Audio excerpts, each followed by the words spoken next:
Hi, I'm Jan and Henry. I am the director of Kidpower of Colorado, and Kidpower is unable to do our in-person workshops right now. And so what we're wanting to do is some short, less than 5-minute snippets for giving parents and giving families safety skills when they are at home. And so we are going to be starting with just a brief conversation with Meredith Henry, who is a licensed clinical social worker, and she's also a senior instructor with Kidpower of Colorado. And on top of that, she's the district mental health lead for Littleton Public Schools in Littleton, Colorado. Welcome, Meredith. Hi, thank Hi. you. So I thought today we would just begin a little conversation about what you are hearing from parents at home with kids. What's everybody dealing with? What are you hearing? What are the questions? And most importantly, how can we help parents and families at home during this particularly hard time? I think this is hard. I think there is absolutely no roadmap that any of us have ever followed to know how to do this well. And so what I'm hearing from parents is a lot of trial and error. We try this and we have to go a different direction. And this was the activity I planned. It crashed and burned today. I didn't have the materials that I thought I needed. My printer stopped working. So we have a lot of expectation on parents and kids right now with not a lot of awareness of what this is really doing for families to be able to function and to feel good during this time.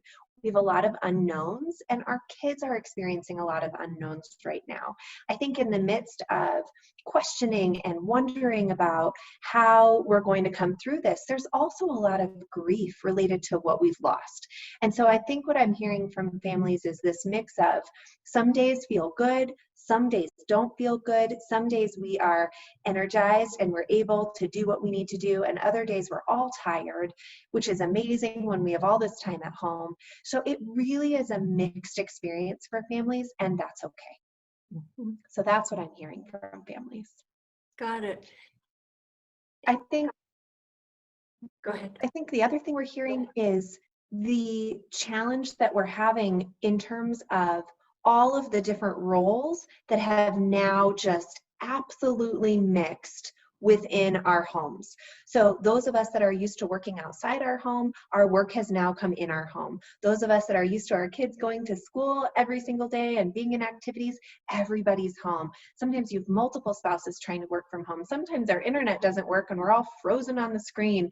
It's an extremely different role confusing time for a lot of us. I think what I've been struck by and I've shared with people I know is how reliant I am on my commute and how much I do in my car to switch between mom and employee and friend and what I do to make that transition. And right now, I make that transition multiple times a day, and I do it in a matter of seconds. Or in some cases, I'm on meetings with my little one attached to me throughout the entire meeting, which is completely discombobulating. I keep considering myself as the social worker and the employee, and then I also am mom, and that can happen in the exact same moment. And oh my goodness, that can be exhausting to our brains. That's also what's happening for our kids. So they're home, and this is the place where they typically let down and relax. And now all of a sudden, school has come into their home, and activities have come into their home. And there's not that separation between home and when we leave and we do things in that public realm. Everything comes together. So I think there's a lot of discomfort in that as well. And again, that's okay. And that's a common experience. So that's what I'm hearing. How can we help parents with this? I know there's not one easy sort of magic bullet here, but what might be useful to be just giving a little bit of something today? I think we have to decrease our expectations and be gentle with one another. I think we have to know that some days are going to go great and other days may not, and that's okay. One of the best things we can do for our kids is modeling that and saying, well, today was a tough day.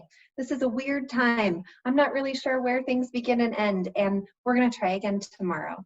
And I think we also need to allow all of our members of our family in bounded ways, but appropriate ways to express how this feels.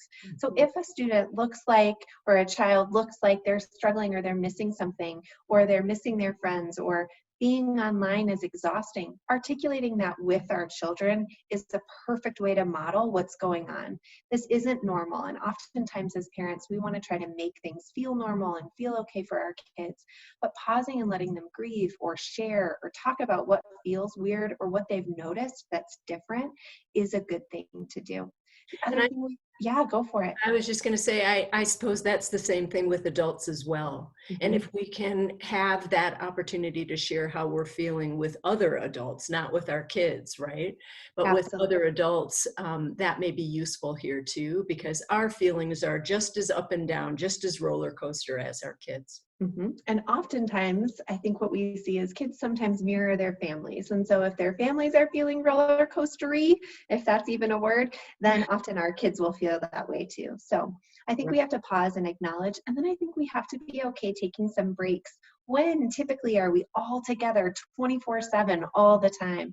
Our breaks might look different than we've had in the past. We might need to go sit in a different room to read a book, whereas we would go out and sit in a coffee shop or meet up with friends. We might need to take some walks as a family, and we might need to take some walks as an adults on our own so that we can refresh and recalibrate a little bit.